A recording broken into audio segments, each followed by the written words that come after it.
distinguished historian from the University of Maryland at Park, Professor Jeffery Herf.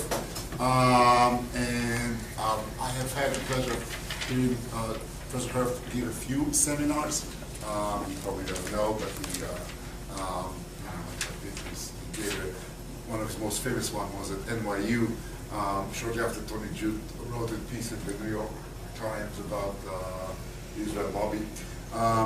And Dr. Herf received his bachelor's degree from the University of Wisconsin, and he got a master's from SUNY Buffalo and his PhD from sociology from my own alma mater, Brandeis University. His most recent publications include Divided Memory, The Nazi Past in Two Germanys, Harvard University Press, 1997, which was the American Historical Association's George Louis Beer Prize.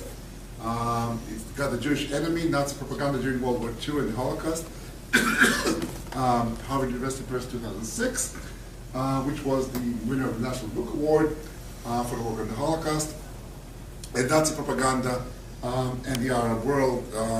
That's one of the papers I've heard him give, which was awarded the German Studies Association Sybil Milton Prize for work on Nazi Germany and the Holocaust, and was won the Bronze Prize for the Washington Institute for Near East Politics. How am I doing so far? I think that's enough.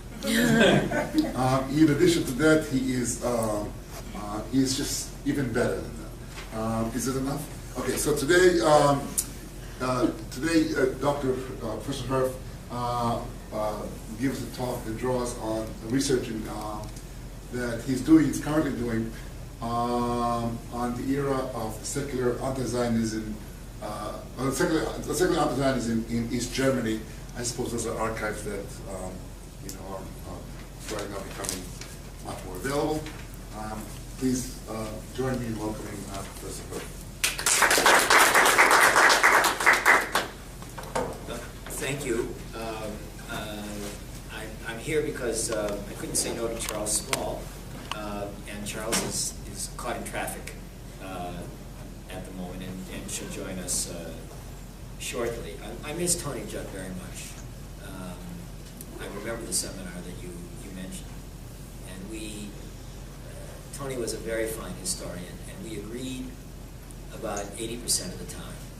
And if you agree with somebody about 80% of the time, that's more than enough to have a relationship of mutual friendship and respect.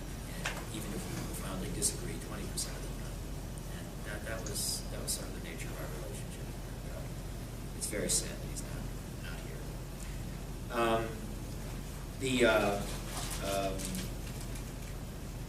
With this audience and this institute, I want to, toward the end of the talk, raise this question of the relationship between secular anti-Zionism and the Islamist anti-Semitism that has been prominent in the last decade and a half or so, and that has preoccupied Charles and led to the formation of... Sorry, could you speak up a little? Yeah. That has preoccupied Charles Small and led to the formation of this there's a mic. That's better. Of this institute.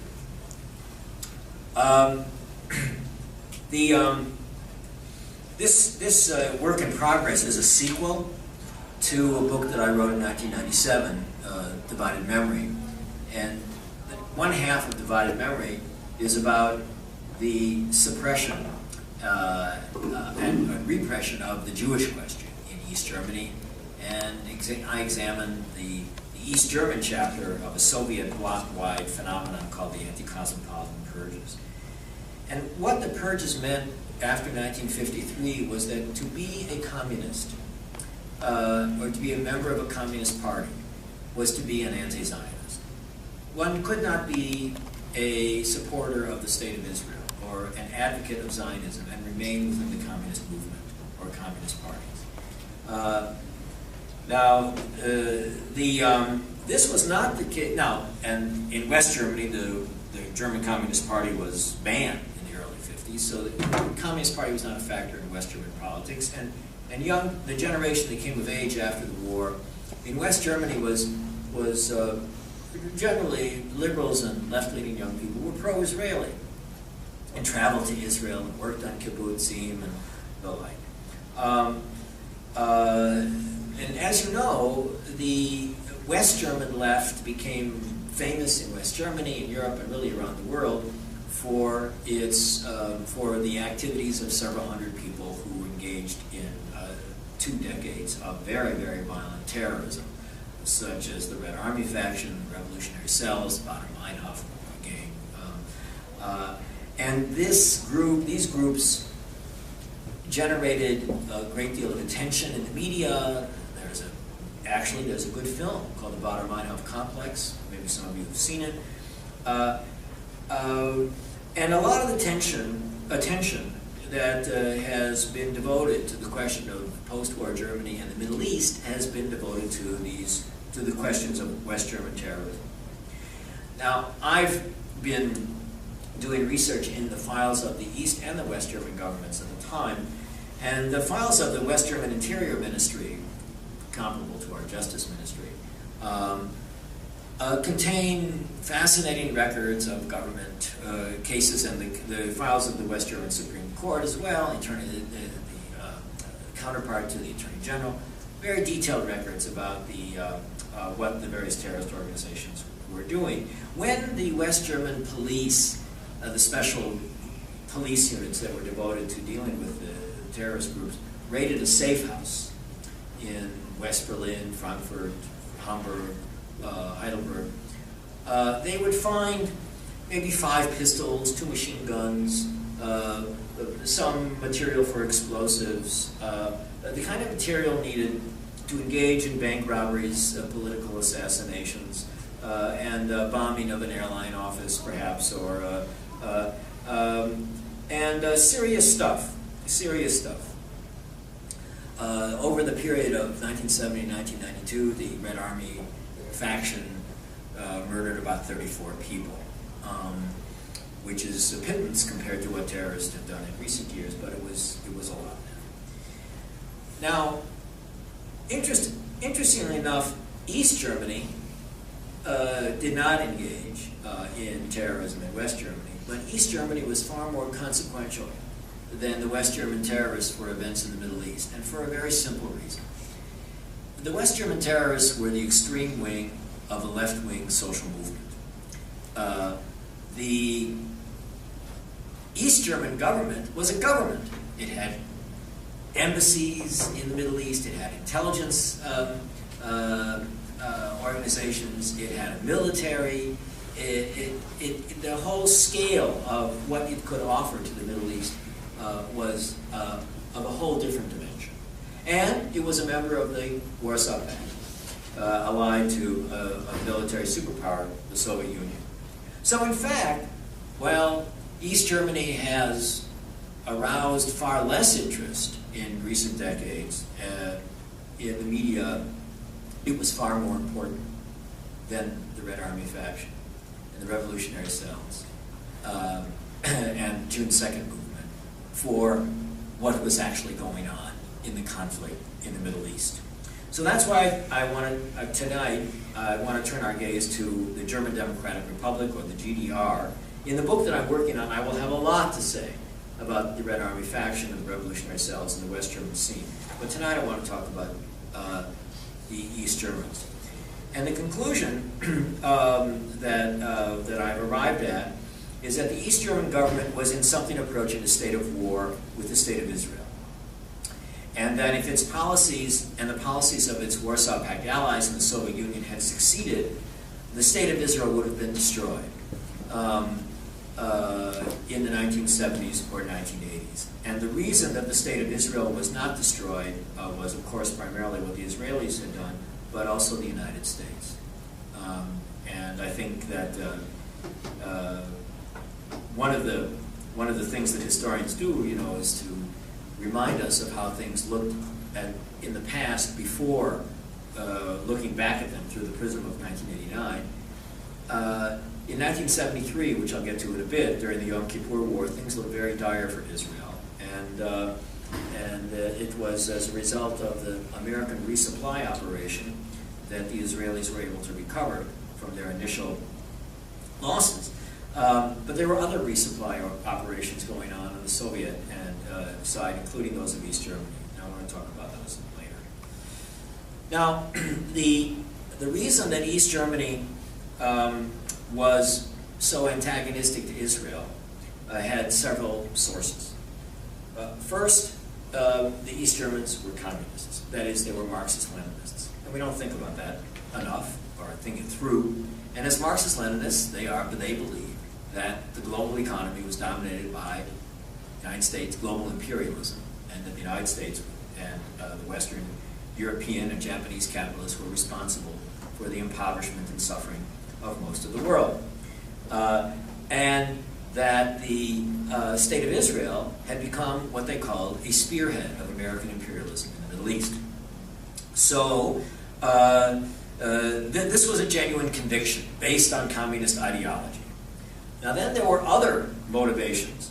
The Soviet motivation was to win the Cold War against the United States. And how could that be done? Well, many ways, of course. But one way would be to grab the oil jugular of the West European economies and support the Arabs in that way, and try to strike a blow against the vulnerable Western Europe in that way. Israel stood in the way in that way, along those lines. And third, the East German government was responding to a diplomatic offensive that had been launched by the West German government. This offensive began in 1955, and it was named after a man named Walter Hallstein. And Walter Hallstein was a diplomat, kind of a deputy secretary of state in the Adenauer government. And the Hallstein Doctrine declared that the Federal Republic of Germany, West Germany, would not recognize any government that recognized the German Democratic Republic. And the purpose of the Hallstein Doctrine was to isolate East Germany, to undermine its legitimacy, and hopefully to bring about the collapse of the regime. So one of the primary goals of East German diplomacy and the East German foreign ministry in the 1960s, 50s and 60s, was to break the Hallstein Doctrine and to gain diplomatic recognition outside. Of course, East Germany was recognized by Czechoslovakia, Hungary, the Soviet Union, Bulgaria, Poland, but to gain diplomatic recognition outside the Warsaw Pact. Now, the way that the East Germans were hoping to break the Hallstein Doctrine was to do it first with the Arab states. By convincing them and presenting evidence that East Germany was a firm antagonist of the State of Israel, just as they were, and therefore East Germany was in a common struggle with them.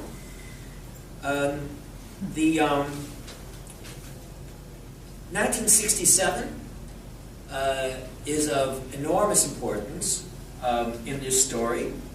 Many of you are familiar with the shooting of Ben-Atar in West Berlin in 1967. Ben-Atar was a young student, was a 20-year-old student at the Free University who was protesting the visit of the Shah of Iran, and a West Berlin policeman, Karl-Heinz Kurras, shot him at close range and killed him. And the Onosor shooting was, this was 67, this was 3 years before Kent State and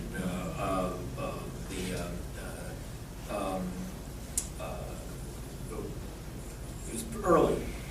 The Onosor shooting convinced the young left that the West Berlin police force and the West German government was tainted with authoritarianism and neo-fascism, and that democracy and civil liberties were at risk. It was not revealed until 2 or 3 years ago that Karl-Heinz Kurras was an agent of the East German intelligence service at the time.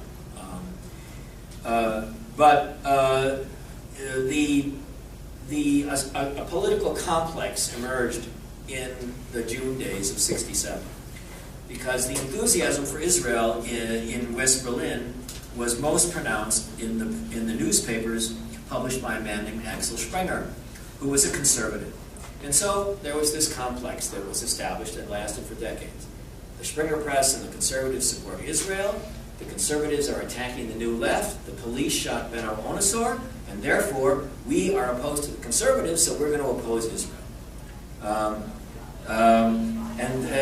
Some of the figures who were most prominent in the turn of the West German New Left to its antagonism to Israel, such as Karl Dietrich Wolff, the president of SDS, Ulrich Meinhof, Wilfried Böse, more about Böse later,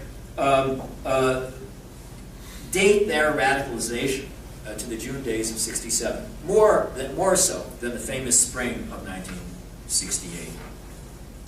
So, June of '67 for the West German left is a turning point. It is a break point. And it was kind of a breaking point for the American New Left too. Less has been written about it, but those of you who know something about Marty Peretz's political biography will recognize the importance of 1967 as well in American intellectual and political life. In East Germany, June of '67 was not a turning point. It was not a turning point. It was a manifestation of long-held beliefs that had been percolating and developing since the anti-cosmopolitan purges of '53.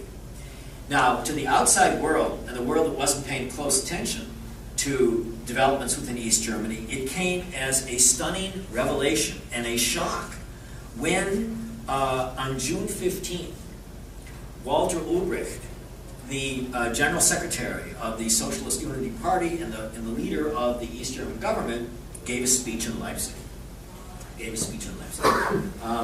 Before he gave that speech, the Politburo had met, and the Ministerial Council had denounced Israel's aggression. In the pages of this newspaper, Neues Deutschland, New Germany, the official paper of the East German government, Israel had attacked Egypt and Syria in order to crush the attempts of Egypt and Syria to take a non-capitalist path, and that it was part of the global strategy of U.S. imperialism to expand its influence in the Middle East. You will find nothing in Neues Deutschland in these decades that Israel had faced any threat whatsoever. And so the history of Israel, as it is presented in the communist press, is a history of continuous oppression, exclusion, of denial of rights to the Palestinians. There is no redeeming feature whatsoever to the state of Israel. It is just a continuous story of really political evil and injustice. At no point is Israel faced with any legitimate threats. This is those of you who have read communist newspapers, the communist government newspapers of this period will recognize lots of gray type. This was typical. This was the background to Israeli aggression. This was written by the Foreign Ministry on page 2 of Neues Deutschland that month. This is a declaration of the Central Committee of the Communist Parties and governments of Bulgaria, Czechoslovakia, East Germany, Yugoslavia, Poland, the Soviet Union, and Hungary, again denouncing the Israeli aggression and expressing solidarity with the Arab states. And this is a text in Neues Deutschland from Walter Ulbricht's speech on June 15th of 1967. And this is a photo of, it's not a good quality photo, but that's Ulbricht coming to the speech. This is Ulbricht and his wife arriving in Leipzig on June 15th. Now, what did he say? And here's where this group this is one more point at which I hope this evening's discussion will be fruitful. The Islamists claim that Israel is an enormously powerful force in world history and is part of a global conspiracy, a leading factor in a global conspiracy. the communists did not use the conspiracy theories of the protocols of the Elders of Zion. Rather, the focus, the center of communist argument was Leninist. And Israel was not the key opponent. The key opponent was the United States, and what Ulbricht called its global strategy. The cause of the Six-Day War, he said, did not lie in Arab threats to destroy Israel, the movement of Arab armies closer to Israel's borders, but in the desire of the imperialist colonial rulers to prevent the Arab countries from attaining economic independence, to exploit the region. And Israel, he said, had brought shame and disgrace on itself by playing the role of an imperialist aggressor against the Arab states. Moreover, he attacked West Germany for its restitution payments to Israel. While this was a source of pride in West Germany, Ulbricht just thought this was an effort to buy respectability, a cynical effort that was, again, part simply of global imperialism. Ulbricht also said that the Israeli aerial attack on the Egyptian and Syrian air forces could not have taken place had it not been for the United States. And he described the United States as a major weapons supplier of Israel. Now, those of you who are somewhat familiar with the Six-Day War will recall that the Israeli Air Force was composed of French Mirage jets, and that the United States was not a major military supplier of Israel at all before 1967. Nevertheless, the association of Israel with the despised Americans was an important part of the... And moreover, the language was very incendiary. Now, in the interest of world peace, the Middle East aggressor must be held in check. The world, he said, cannot accept that a quarter century after the Second World War, the aggressor Israel and its men behind the scenes, the Hintermänner, created what he called a Sinai protectorate, or a general government of Jordan, for renewed colonial oppression. Now, by using terms such as Sinai protectorate and the general government of Jordan, he knew exactly what he was saying. And he evoked the language that he knew his listeners would associate with Nazi Germany's policies in Eastern Europe in World War II. This association of the State of Israel with Nazi Germany remained an enduring element of communist Arab, Palestinian, and West German leftist anti-Zionism over these decades. So the ultimate evil of modern politics is Nazism, and so in Ulbricht's speech here, there are hints of associating the Israelis with the Nazis. The Soviets were enraged over the Arab defeat of 1967. They were furious because they were confident that their MiG-21s, their Kalashnikovs, their artillery, their anti-aircraft weapons were vastly superior to anything in the Israeli arsenal. So how could they have pumped the Israeli governments full of superior weapons, which the Vietnamese were using to such a good effect? And the Arabs have lost. Well, there was a deficiency of military training and ideological outlook in the Arab armies, and so after 1967, the Soviet Union was determined to rearm the Arabs and to engage in more significant training. And so one of the interesting things that begins to happen then in the following years is an extensive program of rearmament and training, and many young Arab officers spend 1, 2, 3 years in Budapest, Prague, Moscow, East Berlin, and those ties between the Russians and the Syrians in particular, well, I have to say more about Syria later, go back a long way, and lots of friendships and lots of connections go way back to the 60s. So it's no surprise that Putin is so emphatic on protecting Assad today. One of the questions for research is what we'll call the autonomy issue.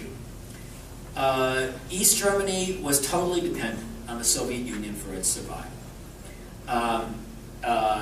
if the Red Army had pulled out of East Germany at any time between 1949 and 1989, that would have been the end of East Germany. So it is a mistake to present the East Germans as a completely autonomous group who have clearly they're coordinating their foreign policy with the Soviet Union.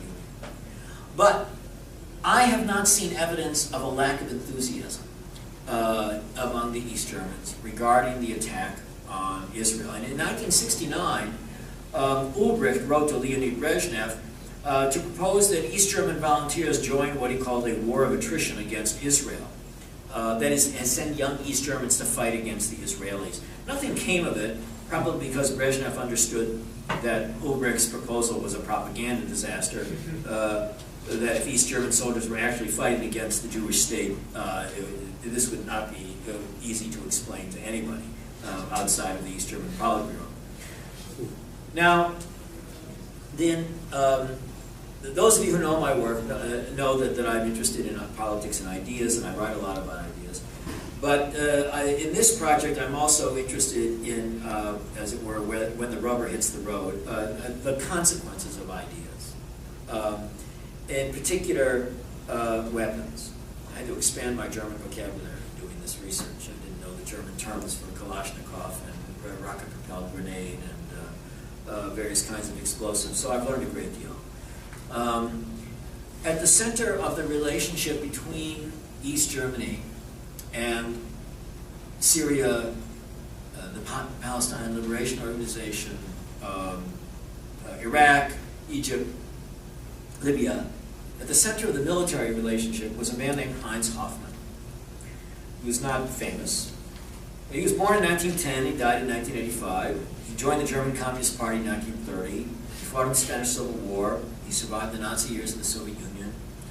He studied in the General Staff Academy of the Soviet Union in 1955-57. He became the defense minister, the deputy defense minister of East Germany in 57, the Army Chief of Staff in 58, and he was the defense minister of the German Democratic Republic from 1960 to 1985.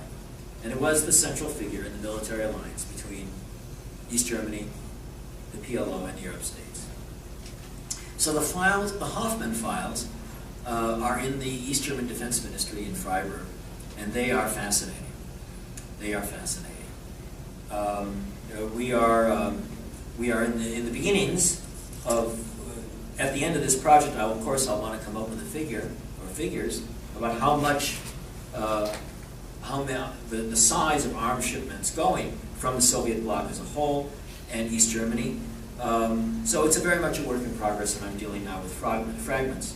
There's a German historian named Klaus Storkmann who's written a book called Geheime Solidarität, Militärbeziehungen und Militärhilfe der DDR und die Dritte Welt, Secret Solidarity, Military Relations and Military Assistance of East Germany to the Third World. It's like a 600 pages book, so there's obviously a lot going on. I've not had time to read it this fall, but I will.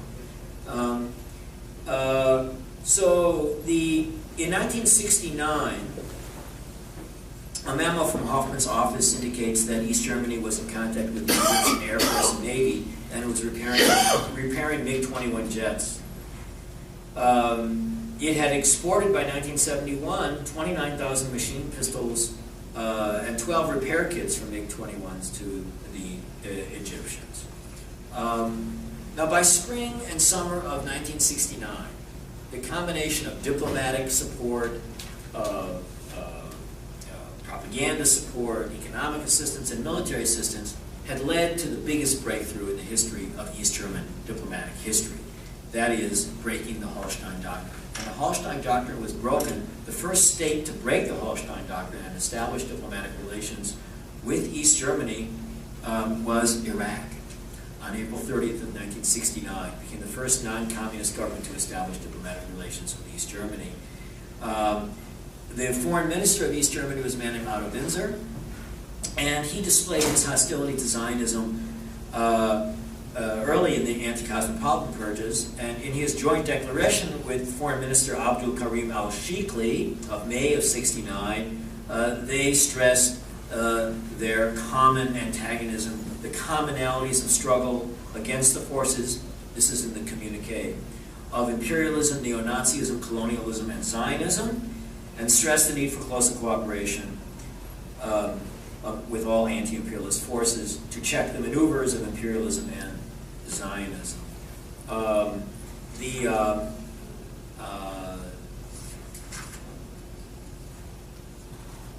In June, East Germany was granted diplomatic relations by Sudan. Hafez al-Assad I established relations between Syria and East Germany on June 5th, and Nasser's Egypt did so, as well as South Yemen, on July 10th of 1969. These are front-page stories in Neues Deutschland in which Nasser thanks Walter Ulbricht for the speech he gave in Leipzig.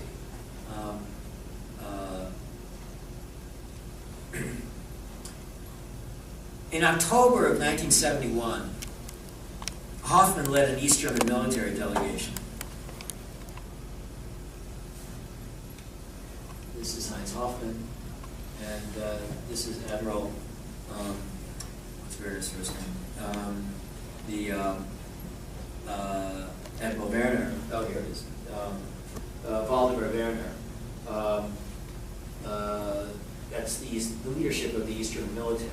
And here are the leaders of the Syrian military, meeting in Damascus in October of 1971. And one of the people sitting at the table on the Syrian side became the chief of the Syrian General Staff, was named Mustafa Tlass, T-L-A-S-S. And some of you, the name Tlass may ring a bell for some of you careful New York Times readers, because his grandson, or nephew, or one of his younger relatives, fled Syria about 6 months ago, broke with the Assad regime, and I believe is in Paris at the moment. But Mustafa Tlass is at the center of the relationship between East Germany, the military relationship between East Germany and Syria. During the week that Hoffman and the delegation were there, Tlass informed Hoffman of a very surprising thing that an East German communist would really not be too pleased to hear. It's tempting to read the German, but I'm assuming the point. So this is my translation. He informed Hoffman of his, quote, unlimited admiration of the fascist blitzkrieg strategy and of the actual accomplishments of the bourgeois German military. That is, Tlass was one of those Arabs who remembered fondly the military successes of the Nazi regime in Europe and of the military accomplishments of the Wehrmacht. So he expressed serious interest in delivery of Warsaw Pact tanks and MiG fighter jets. And then Hoffman gave an interview several interviews to the Syrian press, and here's an example. In reality, both of our peoples are fighting together against the imperialist and Zionist forces. We in the GDR fight on our border against our enemy, the NATO countries. This enemy is the strongest partner of the American imperialists in Europe, namely West Germany. The American imperialists always stand behind West Germany. In the same way, you here fight against Israel. It too is a partner of the USA. Israel is the bridge for the imperialists in the Middle East. So both of the states, Syria and East Germany, had something in common. They were on the border with the enemy and fighting against imperialism. They were in a common struggle. And Hoffman expressed confidence that we would defeat our common enemy because the struggling people will always win in the end. And there's another point that I want to repeat about the 1970s. That because of the remarkable, collapse of the Soviet Union and the end of the Cold War with the collapse of the communist states, we forget that in the early 70s and mid-70s, there were many, many communists around the world who thought that they might win the Cold War, that they would, the American defeat in Vietnam would be followed by other victories, and Hoffman's letters and memos expressed that sentiment, and so too do the letters of another very prominent figure in the East German era relations, and that, of course, is Yasser Arafat. In 1970, East Germany became the first of the Warsaw Pact states to open an office for the Palestine Liberation Organization, so in East Berlin. Now, at the time, you recall, the charter of the PLO called for a one-state solution that would eliminate the Jewish state, and it was engaged in terrorist attacks on civilians in Israel. I assume there are some students here, and people who might want to do research. The files of the United Nations are a gold mine, and please use them. It's ridiculously easy to do so. Go to a library and look at something called the UN Yearbook. And each UN annual yearbook will have a little chapter on some big event of that year. All the Middle East always is. There's always something going on there. So you read the chapter, and then at the end of the chapter, there'll be these archival citations. So you go to your computer at home, and you type in UN Official Document System, and type in that archival citation. And lo and behold, you will then see the speech that Israeli Ambassador Joseph Tekoa gave describing this or that attack on Kiryat Shimona, or a letter that Chaim Herzog sent to the Secretary General, or the reply by the Jordanians or the Lebanese or the Syrians denouncing the Israel. It's all there, and it's very easy to get. The Security Council documents are already all online. The General Assembly files are in, I don't know if Fordham is a UN depository, but certainly I would assume Columbia and NYU are, and certainly New York Public Library, and then you can get all the UN documents. And there's an enormous amount there, and it's so easy to get at.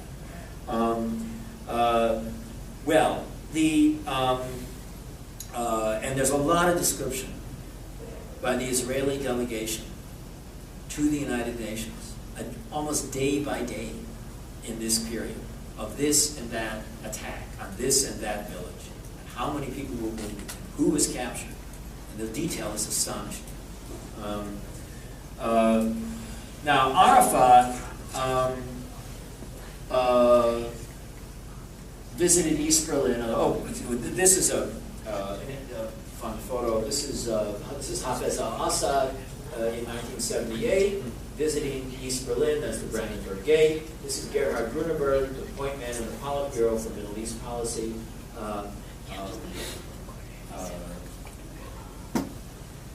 Arafat visited East Berlin frequently in the 1970s and 1980s.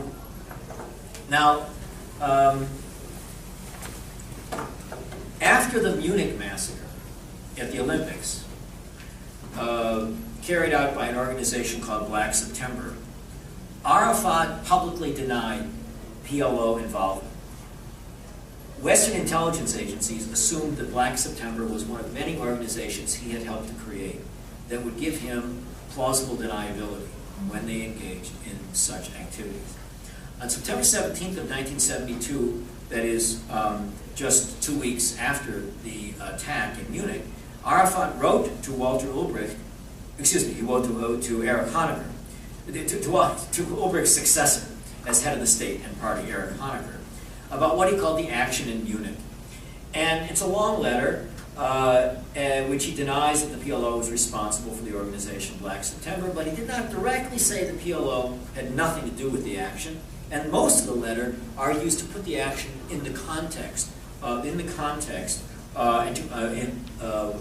the general problem and the historical events in all of their political, national, and human dimensions.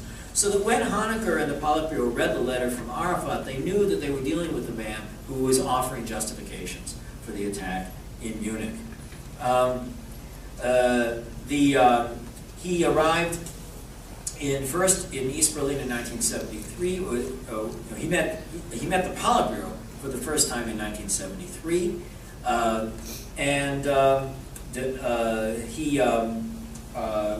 here are some photos.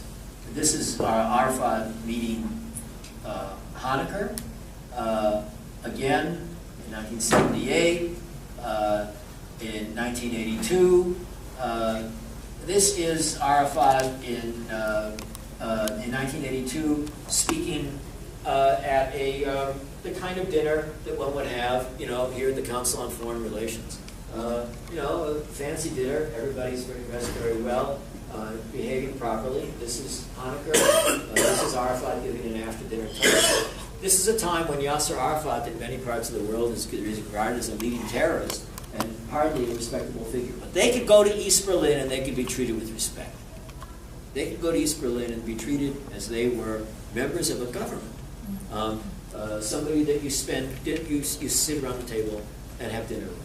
And this gentleman here is Farooq Kaddoumi. Farooq Kaddoumi was the foreign minister. He was in charge of foreign relations for the Palestine Liberation Organization. And he was the leading figure representing the PLO in the United Nations. And Kaddoumi was also a frequent visitor in East Berlin in these years. And there's another photo. Here you have, this is Grunberg and Arafat, Hanukkah, Kaddoumi in 1978. More, very interesting. Those of you who are familiar with Berlin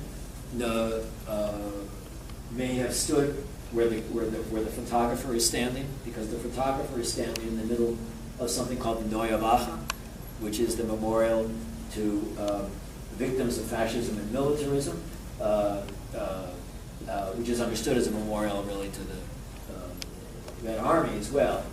And as part of the visit to East Berlin, honored guests, heads of state, would visit the memorial and express their condolences and pay respects to the memories of those who had been killed by Nazi Germany. So here is Arafat, that's Grunberg, Kaddoumi. I'm not sure who this gentleman is. That might be myself, but I'm not sure. There's a photo of Kaddoumi doing the same thing, not at the same occasion. There's Grunberg and Arafat.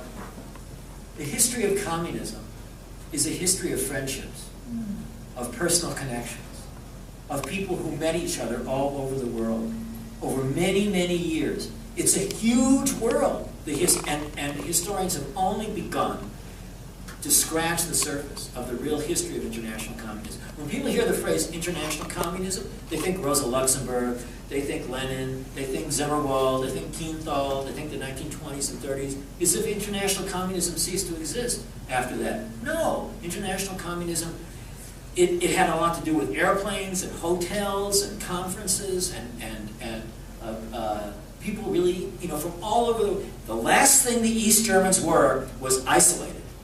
They had friends all over the world, all over the world, all over the Third World. They became famous and popular at the United Nations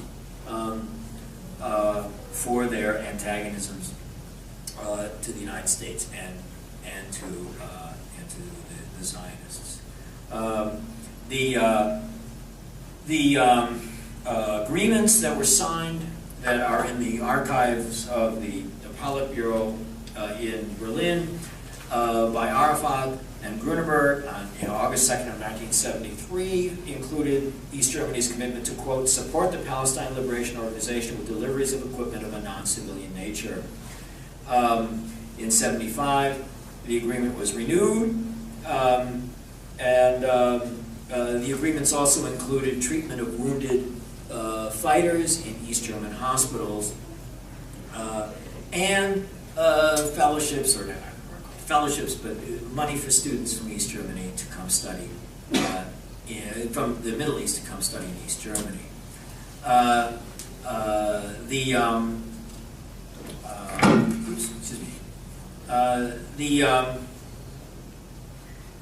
going to skip a few things here. I want to turn to intelligence cooperation.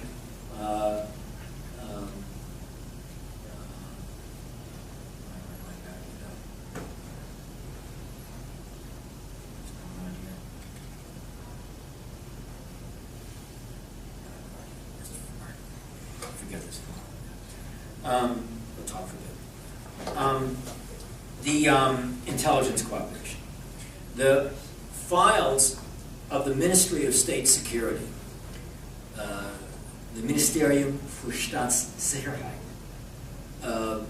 known by its colloquial term, the Stasi. The files of this institution are now open for research by scholars.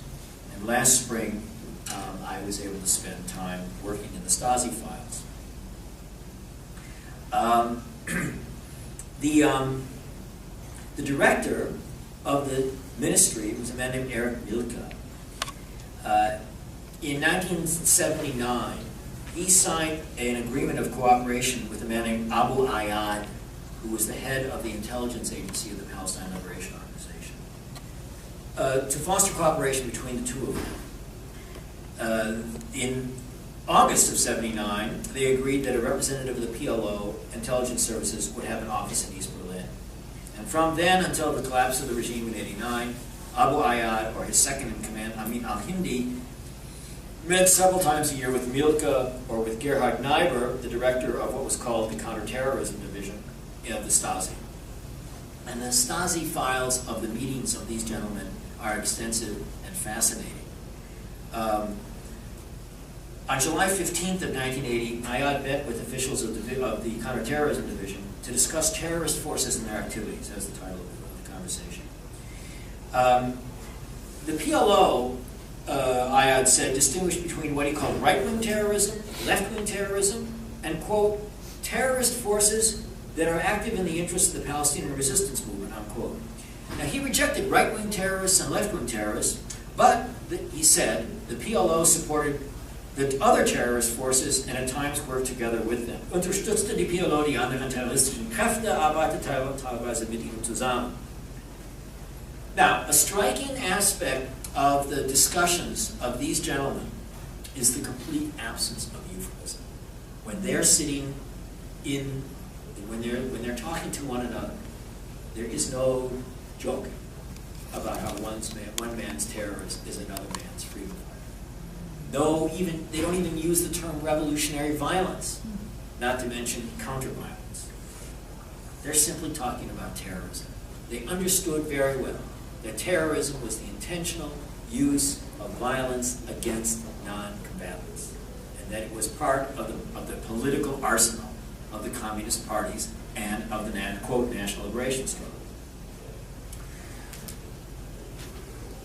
When they spoke in the United Nations, of course, they didn't speak that way.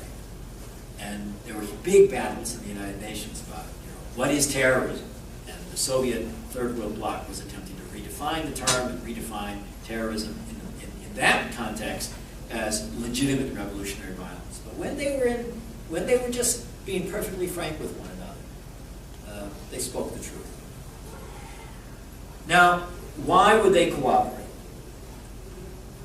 Not in order to stage terrorist attacks in West Germany. Why not? East Germany, you will recall, was in a state of détente with West Germany. And the Soviet Union as well, and the Eastern Bloc were receiving large amounts of money from the West Europeans. And East Germany was receiving large amounts of money from West Germany. So the East German government did not want to put détente at risk. And certainly, one way of putting détente at risk would be to stage terrorist attacks in West Germany. To offer evidence that, in fact, Ulrich Meinhof and Andreas Bader and Wilfried Böse were being trained and funded and supported, and they organized the attacks in East Germany. Now, if that had happened, the West German government would have said, forget about it. No more money, forget Ostpolitik, forget all this nicey-nicey about German-German relations. You're trying to kill us. Forget it. So it was very important that the East German government know where Carlos is. Where is Bader? Where is the Popular Front for the Liberation of Palestine? Where is Wadi Haddad? Where is George Habash? Who is this kid who just flew from Beirut and landed at Berlin Schönefeld Airport? What the hell is he doing here? We need to know. Because this guy is not going to go to West Germany and blow something up. He is not going to do that. You understand? And so we need your assistance. We want to know where everybody is. And they did. That was the purpose of the cooperation, to prevent terrorist attacks in West Germany and Western Europe that could be traced back to East Germany. You want to engage in terrorist attacks against the Zionist enemy? That's a whole different matter. That's a whole different matter. And the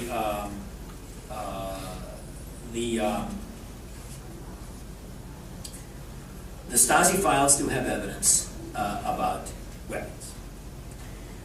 We're not yet at the point of an adequate number or of the full extent of Soviet bloc and East German armed resistance to the Arab states, the PLO in this period. One thing that I also want a research note to bring to your attention is that millions of files of the Central Intelligence Agency have been declassified. And there is something called the CREST system, C-R-E-S-T. So if you go to the National Archives in Washington, you can sit at a computer and you type in a keyword, East Germany terrorism, East German weapons delivery, East Germany PLO, something like that. Hit the enter, and a whole bunch of files will turn up. And then you read them, and if you like it, you just hit print, and you print it out for free at the printer that's next to the computer. So it's really difficult research. Right? This is research for dummies. So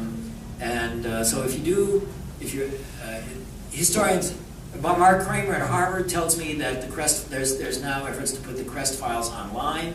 I don't know if that's going to happen. If so, it'll be a huge resource. A lot of undergraduate, senior theses, graduate students, researchers, will have a remarkable amount of material. But fragments are better than nothing. On August 4th of 1980, the Ministry of State Security delivered the following items to the Palestine Liberation Organization. 2,000 Kalashnikov machine guns, 5,000 hand grenades, 750 plastic explosives of 200 grams, 370 explosives of 400 grams. On April 11th of 1980, it sent another 5,000 hand grenades. In 1982, before the war in Lebanon, it sent another 1,400 machine guns, the anti-tank rifles. These are the kind of things that a guerrilla movement needs, and they are a significant amount of lethal force, orders of magnitude larger than what the very famous West German terrorists had at their disposal.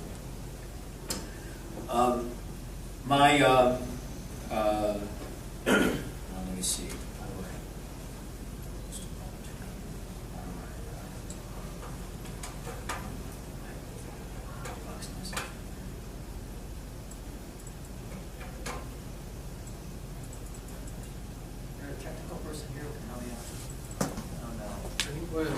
On the very bottom. I'm trying to make it big again.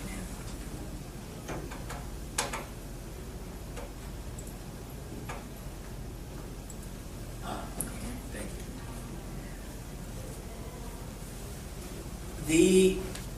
The PLO did not have an airport. It didn't have a state. It didn't have the power and the resources that a state has. East German arms deliveries to the Arab states began in the mid-60s.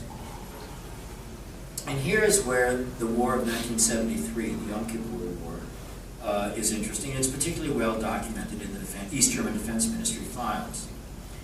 The relationship between East Germany and Hafez al-Assad, Syria, stood at the center of these efforts.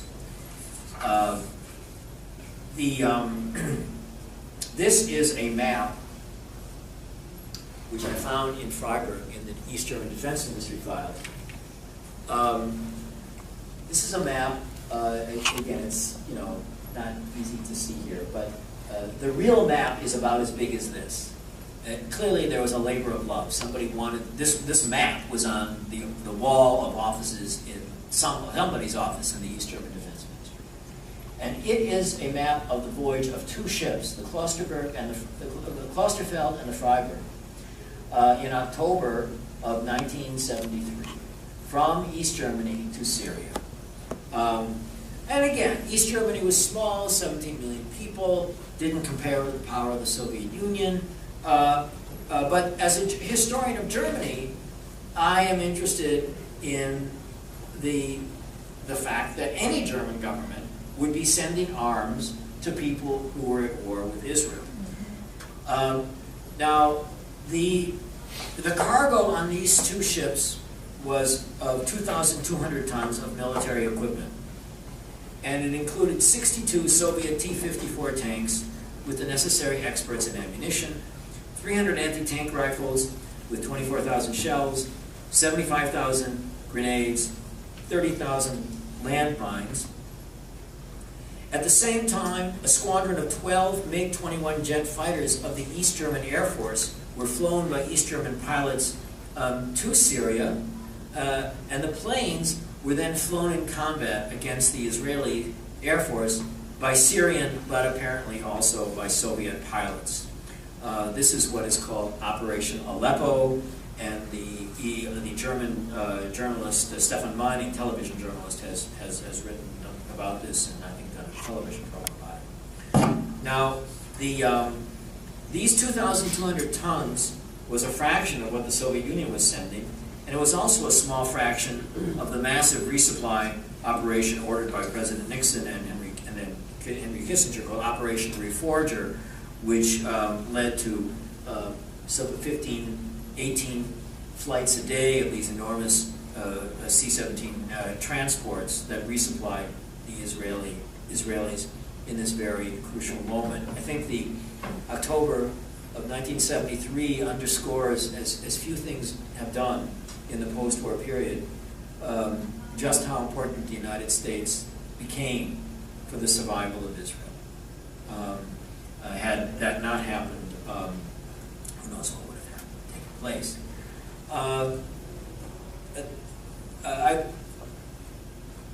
Here at Fordham, I mean, I don't know if there's an Irish faction in the audience, but if there is, 2 cheers for you, because I want to say a few words about Daniel Moynihan. The speech that he gave on November 10th of 1975, in retrospect, strikes me as one of the most important speeches of the last half-century, and one of the most important speeches in the history of the Cold War. Because it was Daniel Moynihan, and the Moynihan papers of the Library of Congress, which I've read, are interesting, fascinating. Letters from Norman Podhoretz and from Charles Frank at Yale, as Moynihan was composing the speech. Because Moynihan's speech, rejecting the Zionism as racism resolution, was a turning point, an intellectual, ideological turning point in the history of the Cold War. He was the first person, Kissinger didn't do it, he was the first leading Western statesman who challenged communist anti-Zionism and left-wing anti-Zionism. He said, after the General Assembly had passed the Zionism as racism resolution, he said, the United States does not acknowledge, will not abide by, and will never acquiesce in this infamous act. A great evil has been loosed upon the world. The abomination of anti-Semitism has been given the appearance of international sanction. He said, if, as the Soviet delegate had proposed, racism is a form of Nazism, and if, as this resolution, Zionism is a form of racism, then we have step by step taken ourselves to the point of proclaiming, the United Nations is solemnly proclaiming that Zionism is a form of Nazism, as Moynihan said. With innuendo and by implication, this was indeed what the Soviet Union and the East German propagandists had been claiming with growing ferocity since 1967, when they declared that every one of Israel's military operations was an unprovoked act of aggression, a blitzkrieg, a campaign of extermination that rested on racism and chauvinism towards Arabs. And these actions, according to the East Germans and the Warsaw Pact allies, and according to the PLO, were the essence of Zionism, and thus the reason that no compromise with such an evil was possible or desirable.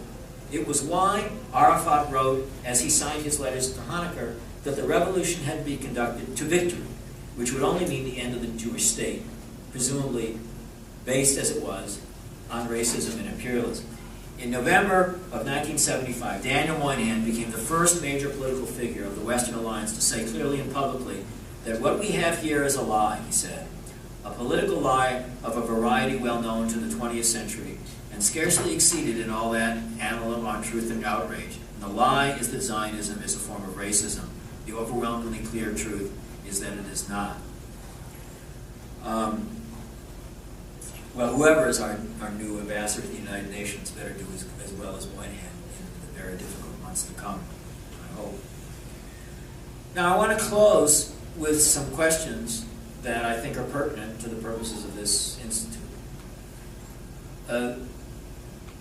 The communists, as I said, hated Israel first and foremost because they were communists after the anti-cosmopolitan conversions.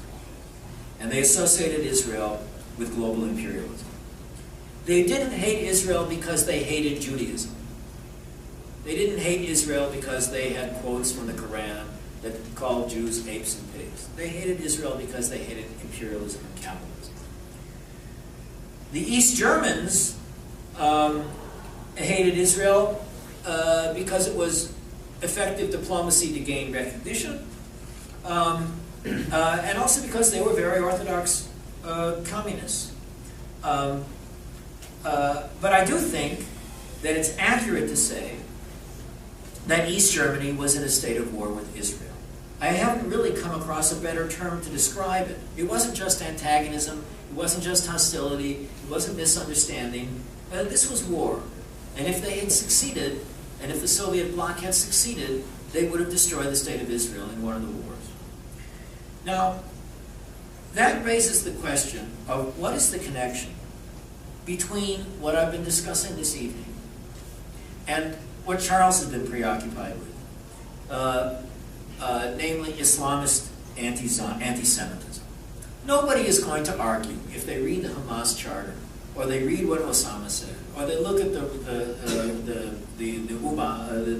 imams of the Muslim Brotherhood. No one's really going to argue that these people don't hate Jews as Jews, and that their hatred of Israel is because they hate the Jews, not because they have some economic and political theory about a global imperialism. So they're different. They're not the same thing. So what is the historic significance, then, of secular anti-Zionism? And I think I'll just throw this out, because this is a work in progress and I'm interested in the discussion. I'm not presenting my final conclusions. I think that secular anti-Zionism softened up global opinion. I think that was one of its most important functions. It softened up global opinion, and it made it respectable to despise Israel. To describe Israel in the most negative terms as racist and imperialist, and that it led to habituation for decades of leftist anti-Zionism. Perhaps this habituation explains in part why there has been a certain reluctance, I don't want to generalize, but a certain reluctance in liberal opinion, certainly in Europe and to some extent here, a certain reluctance to be quite as critical about the Islamists when they denounced Israel as one might expect. Perhaps the secular anti-Zionism that was dominant in the 60s, 70s, and 80s served a kind of protective cover and an advance guard, a kind of I'll avoid the sports metaphor, but a sort of a blocking force that broke through taboos that has made it easier for the more virulent Jew hatred of recent years to emerge and flourish. So that is what I have to say this evening.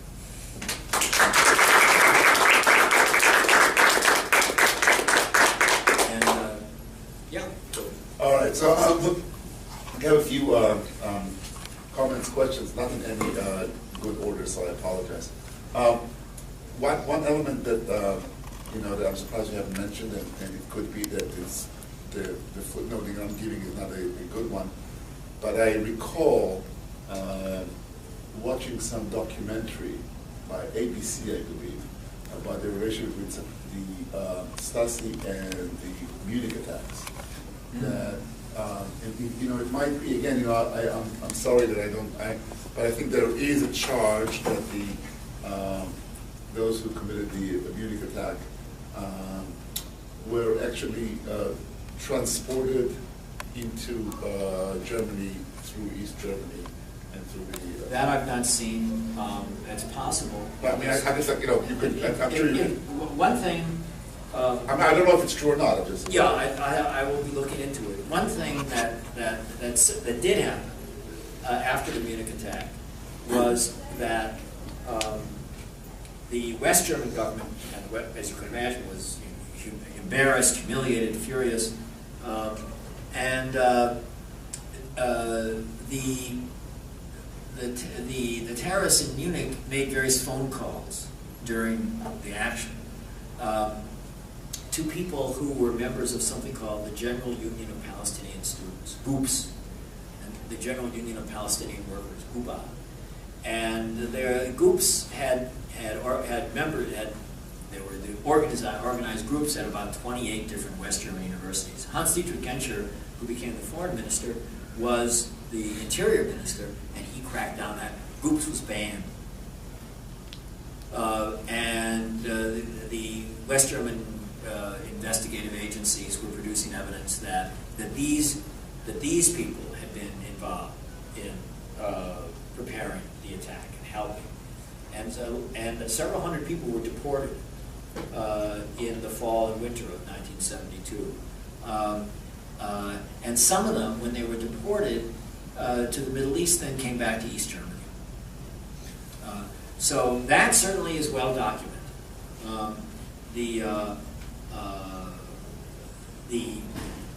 And I will look into it. But I think we can even Google it. I think that I remember it was actually. But I have two other questions. Yes. This was in detail. First question. First thing I would say is that I'm not. There's nothing about this that is sort of not known about Soviet bloc support for the Arab world. I'm not sure that if we're going to say that East Germany was at war with the State of Israel, we could say the United States was at war with the Arab world because the United States supplied Israel. So I think that the question here is not so much the fact that in the Cold War sides lined up one against the other, and it happened in Vietnam, it happened in the Middle East, it happened everywhere. But I think that the broader question that you raise is one that that strikes me as very important, and that is what is the meaning of this anti-Zionism? And I think that is a very interesting question that I commend you for asking, because at some level, we don't want to go into the McCarthy era condemnation of communism or socialism or something like this.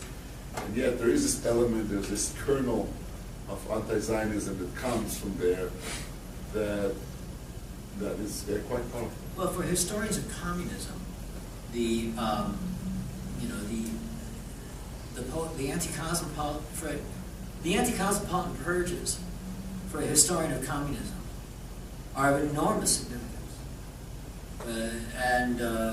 Historians of the United States who focus on the McCarthy period or the Rosenberg case dismiss it completely. Communism between 1935 and 1939, and 1941 and 1945, meant solidarity with the Jews. You were a communist. The Jewish question meant you were opposed to anti-Semitism, you were opposed to the Nazis and the fascists. That's what being a communist meant. It meant it meant destroying the Wehrmacht. It meant arriving in Auschwitz, liberating Majdanek. The communists and the Jews, they're like this, right? The shattering of that bond, illusory though, however it may have been or may not have been, took place between 1949 and 1953, and nothing was ever the same after that.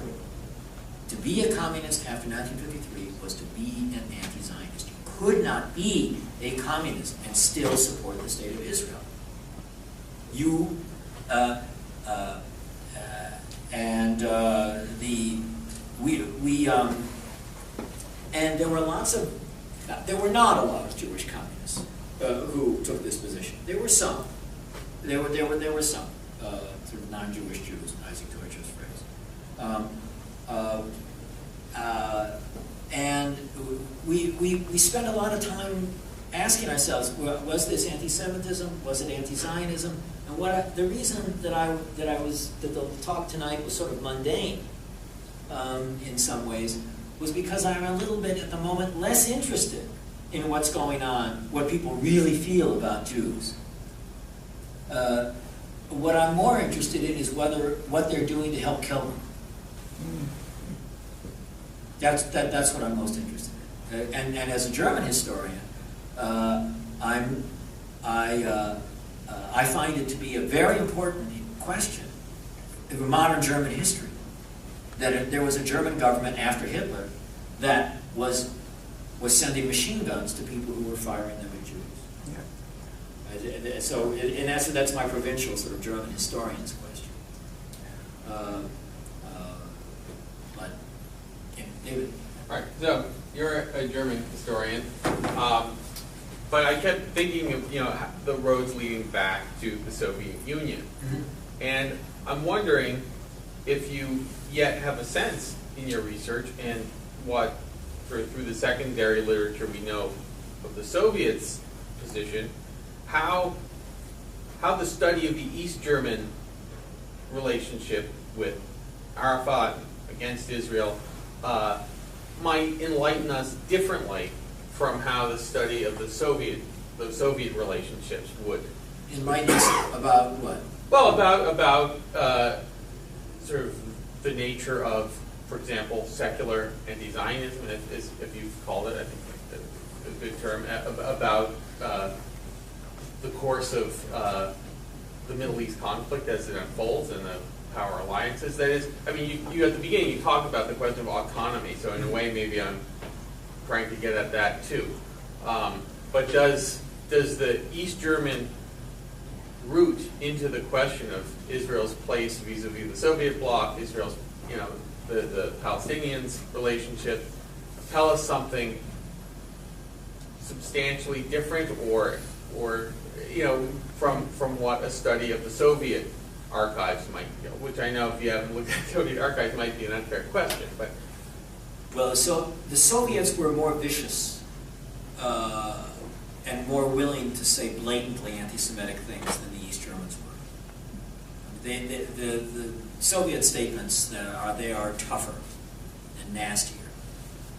So the borderline between just old-fashioned anti-Semitism and anti-Zionism in the Soviet case is very thin, thinner than in East Germany. That's an excellent question. I mean, it's certainly what I'm doing will add new. There was I think East Germany lent legitimacy somehow to anti-Zionism. I think that if there was a German government that was opposed to Israel, somehow that made the fight against Israel sort of morally legitimate. If there were German anti-fascist communists who had fought against the Nazis, if they're opposing the Israelis, then maybe Israel really is godforsaken. I hadn't thought that until you asked this question, but the East Germans may have had a kind of, in the global left, maybe they lent that kind of legitimacy. Yeah, I think so. I'm going to think about that. Yeah. I wanted to tie into your closing point about looking at the relationship between what you discussed and contemporary Islamic anti-Semitism. And I wanted to suggest that perhaps the more interesting connection would be by looking at the relationship between the contemporary left, which really is what used to be called the New Left, which is one, and the communist, the Warsaw Pact countries, including East Germany, and contemporary Islam. Because we've seen, I mean, what we've seen is clearly, they talk about the Red-Green Alliance, but whether you look at Hugo Chavez's warm welcoming among jihadis who have no particular reason to like a Latin American Catholic communist, or the folks running around the United States worried about the scourge of Islamophobia. I mean, you're seeing very strange behavior from the West that is hugely, from the Western left, that is hugely sympathetic to a movement that at its core would like to kill every member of the Western left. And I mean, I think these are the roots of that connection and that sympathy. Well, I think I've thought about that, and I'm trying to reserve judgment. But maybe one thing that I was in the New Left, so of course I've thought about this. And when we were in the New Left, we thought we were very different than the communists. They were boring. They were conservative. They were dull. We were hip. It was dope and interesting. And we were bringing a new world, and they were part of the old world.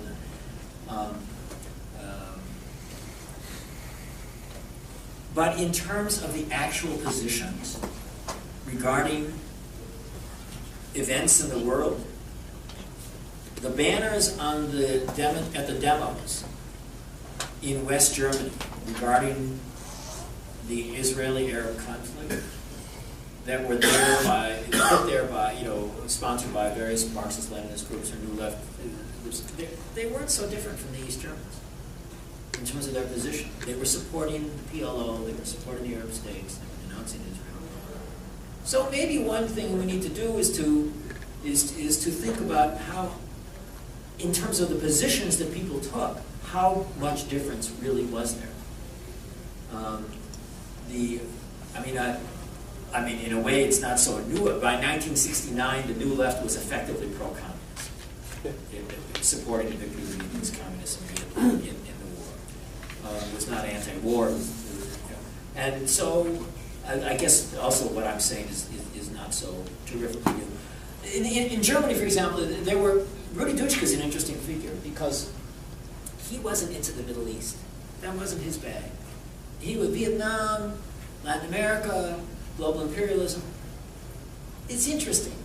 Dutschke did not get into the hate Israel thing. I don't know quite why, but he had reservations about going down that path. It's not, it's not that there was a moderate Dutschke or something, but he didn't, he sensed there was something a little amiss.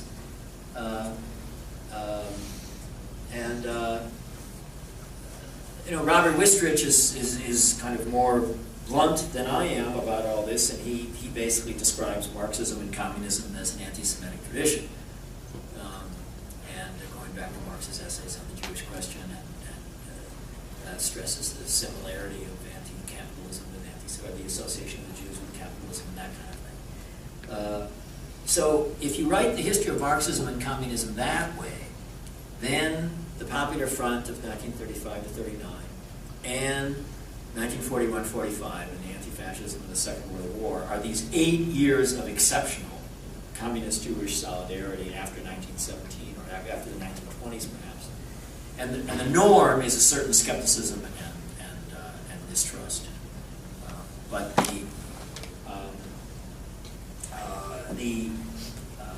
the language of the other thing is that, and here we're just at the beginning of examining the international left and its connection to Islamic organizations in the 50s and 60s and 70s.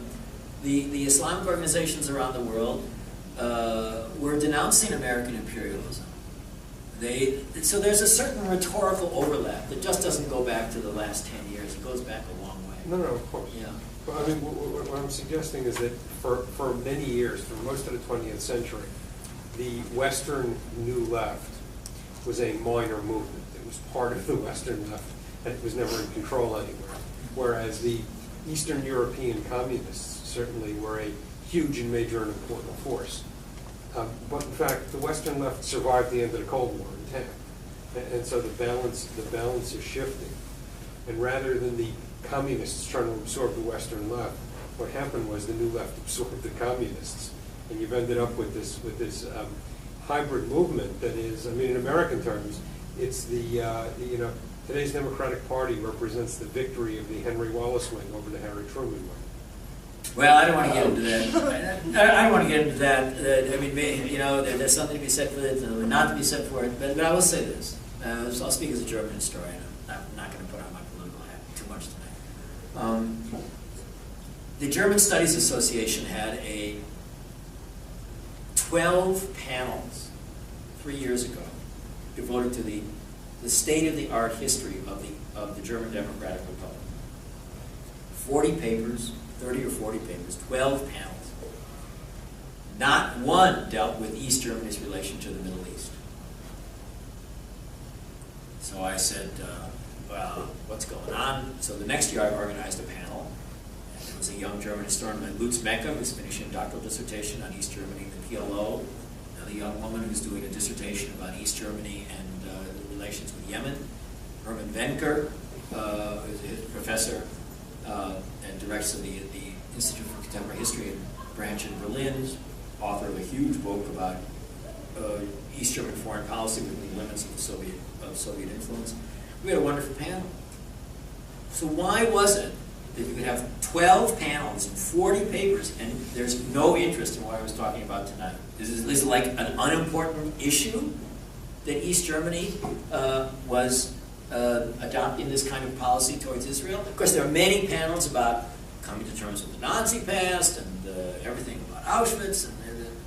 So, is this the triumph of the Western New Left? Well, most of these people really wouldn't any longer see themselves as leftists, but these issues didn't get discussed there.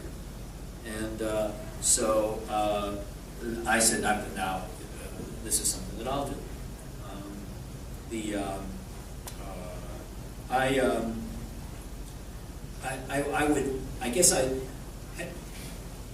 It's not just the Western New Left. And here's where work on the United Nations is important.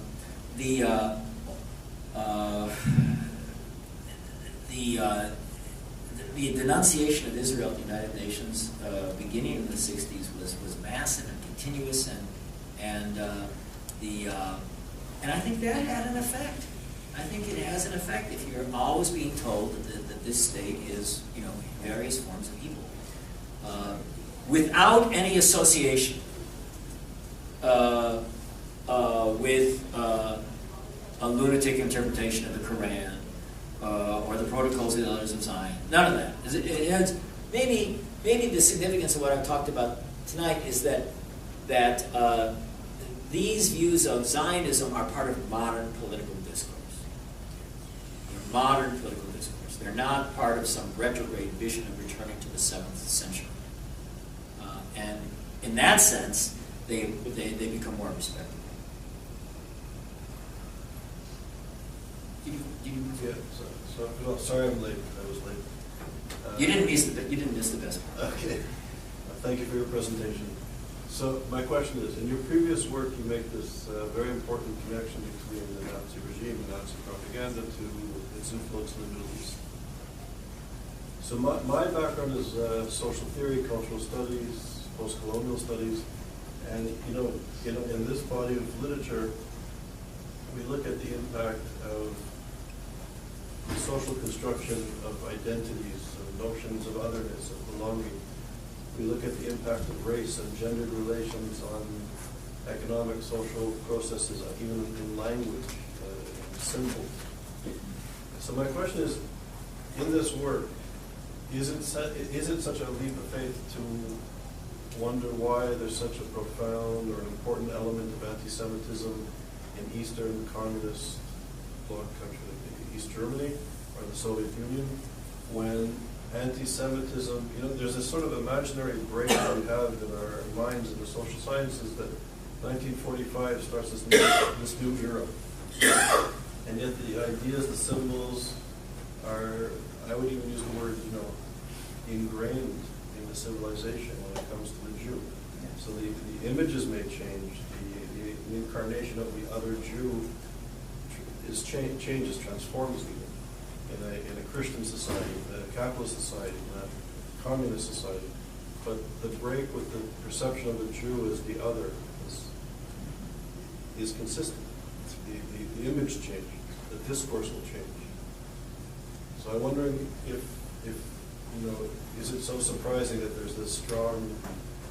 I think that the willingness to describe Israel repeatedly as the aggressor, to describe the war in Lebanon as a war of extermination, to accuse the Israelis of genocide, I think the willingness to do that does have something to do with what you're describing. That is, this is what the Jews do. They kill people. Children. Yeah, right. And then they kill women and children especially.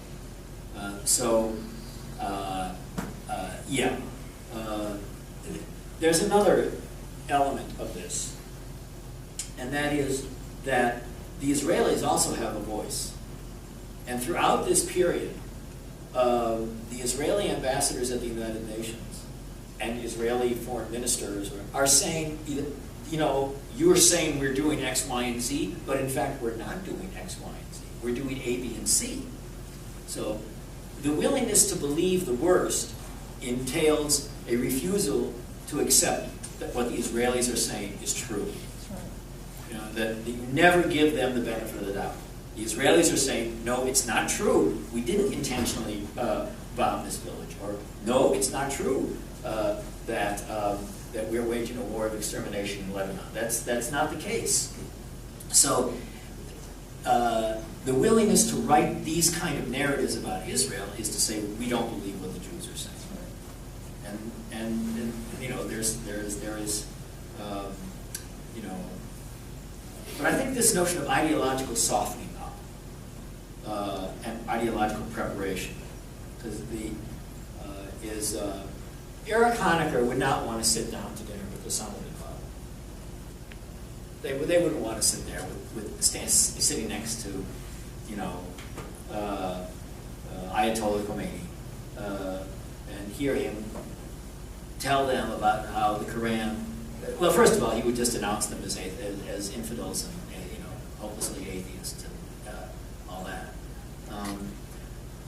But I think this notion of softening up and making it legitimate not to believe what the Jews are saying is an important aspect. Yes?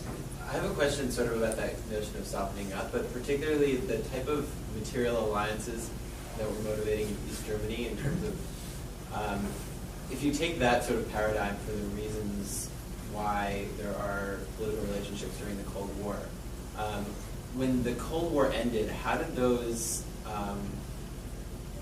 relationships, that network of political interests, remain in terms of the salience of certain political interests? In the summer of 1989, and then even more so in the fall, Arafat and Kaddoumi wrote very, very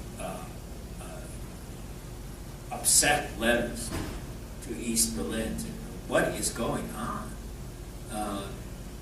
They were not at all happy about the protests, about the weakness of the government, and then when the government fell, they were devastated. It was the collapse of communism in Europe that was one indispensable precondition for the Oslo process. There would have been no, quote, peace process if the PLO and the Arabs had not lost this huge base of support. And it wasn't just weapons. It was military training, it was hospitals, it was money, it was an alliance. So your major alliance partner collapses, you have fewer options. And I think that was one reason why Arafat decided to enter into the negotiations. I'm not sure if that addresses your question. Well, I was wondering about the discourse of anti-Zionism in the United Nations, in the international community, how the end of the Cold War affected it, or whether those discourses remained without the material. I haven't looked at the UN in the 1990s, my notion of my understanding of the UN is through the newspapers, and my sense is that nothing changed. Well, it was repealed.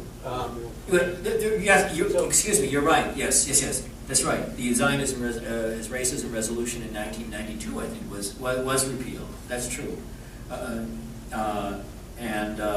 Yes, and that was a direct result of the collapse of the Soviet bloc. But the ideas about Israel and its unacceptability remained an important part of quote the international community, whatever that is, these parties. This was not the case. Now, and in West Germany, the German Communist Party was banned in the early 50s, so the Communist Party was not a factor in West German politics. And the generation that came of age after the war in West Germany was generally liberals and left-leaning young people were pro-Israeli and traveled to Israel and worked on kibbutzim and the like. And as you know, the West German left became famous in West Germany, in Europe, and really around the world for its for the activities of several hundred people who engaged in 2 decades of very, very violent terrorism, such as the Red Army faction, the Revolutionary Cells, the Baader-Meinhof gang, and these groups generated a great deal of attention in the media. There's a good film called the Baader-Meinhof Complex. Maybe some of you have seen it. And a lot of attention that has been devoted to the question of post-war Germany and the Middle East has been devoted to the questions of West German terrorism. Now, I've been doing research in the files of the East and the West German governments at the time, and the files of the West German Interior Ministry, comparable to our Justice Ministry, contain fascinating records of government cases, and the files of the West German Supreme Court as well, the counterpart to the Attorney General, very detailed records about what the various terrorist organizations were doing. When the West German police, the special police units that were devoted to dealing with the terrorist groups, raided a safe house in West Berlin, Frankfurt, Hamburg, Heidelberg, they would find maybe 5 pistols, 2 machine guns, some material for explosives, the kind of material needed to engage in bank robberies, political assassinations. I'm here because I couldn't say no to Charles Small, and Charles is caught in traffic at the moment and should join us shortly. I miss Tony Judd very much. I remember the seminar that you mentioned, and Tony was a very fine historian, and we agreed about 80% of the time. And if you agree with somebody about 80% of the time, that's more than enough to have a relationship of mutual friendship and respect. And even if we profoundly disagree 20% of the time, and that was sort of the nature of our relationship. It's very sad that he's not here.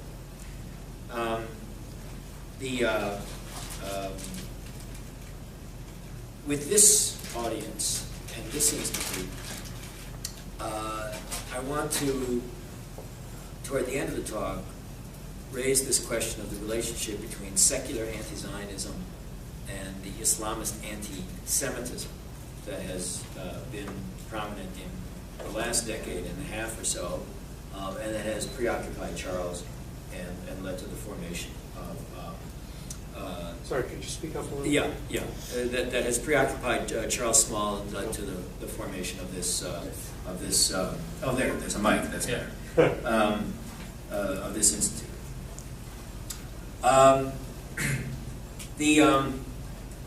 This work in progress is a sequel to a book that I wrote in 1997, Divided Memory.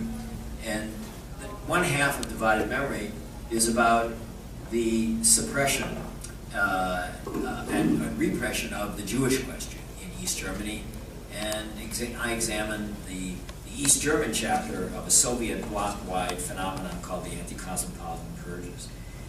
And what the purges meant after 1953 was that to be a communist, or to be a member of a communist party, was to be an anti-Zionist. One could not be a supporter of the State of Israel or an advocate of Zionism and remain within the communist movement or communist. Distinguished historian from the University of Maryland at Park, Professor Jeffery Herf. And I have had the pleasure of hearing Professor Herf give a few seminars. You probably don't know, but he gave one of his most famous ones was at NYU, shortly after Tony Judt wrote a piece in the New York Times about the Israel lobby. And Dr. Herf received his bachelor's degree from the University of Wisconsin, and he got a master's from SUNY Buffalo and a PhD from sociology from my own alma mater, Brandeis University. His most recent publications include Divided Memory, The Nazi Past in Two Germanys, Harvard University Press, 1997, which was the American Historical Association's George Louis Beer Prize. It's got The Jewish Enemy, Nazi Propaganda During World War II and the Holocaust, Harvard University Press 2006, which was the winner of the National Book Award for the work on the Holocaust, and Nazi Propaganda and the Arab World. That's one of the papers I've heard him give, which was awarded the German Studies Association Sibyl Milton Prize for work on Nazi Germany and the Holocaust. And was won the Bronze Prize for the Washington Institute for Near East Policy. How am I doing so far? I think that's enough. In addition to that, he is just even better than that. Is it enough? Okay, so today, Dr. Professor Herf gives a talk that draws on researching that he's currently doing on the era of secular anti-Zionism, secular anti-Zionism in East Germany. I suppose those are archives that are right now becoming much more available. Please join me in welcoming Professor Herf. Thank you. And the reason that the State of Israel was not destroyed was, of course, primarily what the Israelis had done, but also the United States. And I think that one of the things that historians do, is to remind us of how things looked in the past before looking back at them through the prism of 1989. In 1973, which I'll get to in a bit, during the Yom Kippur War, things looked very dire for Israel, and it was as a result of the American resupply operation that the Israelis were able to recover from their initial losses. But there were other resupply operations going on the Soviet side, including those of East Germany. And I want to talk about those later. Now, the reason that East Germany was so antagonistic to Israel had several sources. First, the East Germans were communists. That is, they were Marxist-Leninists. And we don't think about that enough, or think it through. And as Marxist-Leninists, they believe that the global economy was dominated by the United States global imperialism, and that the United States and the Western European and Japanese capitalists were responsible for the impoverishment and suffering of most of the world. And that the State of Israel had become what they called a spearhead of American imperialism in the Middle East. So this was a genuine conviction based on communist ideology. Now then there were other motivations. The Soviet motivation was to win the Cold War against the United States. And how could that be done? Well, many ways, of course. But one way would be to grab the oil jugular of the West European economies and support the Arabs in that way, and try to strike a blow against the vulnerable Western Europe in that way. Israel stood in the way in that way, along those lines. And third, the East German government was responding and bombing of an airline office, perhaps, or serious stuff. Serious stuff. Over the period of 1970 and 1992, the Red Army faction murdered about 34 people, which is a pittance compared to what terrorists have done in recent years, but it was a lot. Now, interestingly enough, East Germany did not engage in terrorism in West Germany, but East Germany was far more consequential than the West German terrorists for events in the Middle East, and for a very simple reason. The West German terrorists were the extreme wing of a left-wing social movement. The East German government was a government. It had embassies in the Middle East, it had intelligence organizations, it had a military, the whole scale of what it could offer to the Middle East was of a whole different dimension. And it was a member of the Warsaw Pact, allied to a military superpower, the Soviet Union. So in fact, while East Germany has aroused far less interest in recent decades in the media, it was far more important than the Red Army faction and the revolutionary cells and June 2nd movement for what was actually going on in the conflict in the Middle East. So that's why tonight I want to turn our gaze to the German Democratic Republic, or the GDR. In the book that I'm working on, I will have a lot to say about the Red Army faction and the revolutionary cells in the West German scene. But tonight I want to talk about the East Germans. And the conclusion that I've arrived at is that the East German government was in something approaching a state of war with the State of Israel. And that if its policies and the policies of its Warsaw Pact allies in the Soviet Union had succeeded, the State of Israel would have been destroyed in the 1970s or 1980s.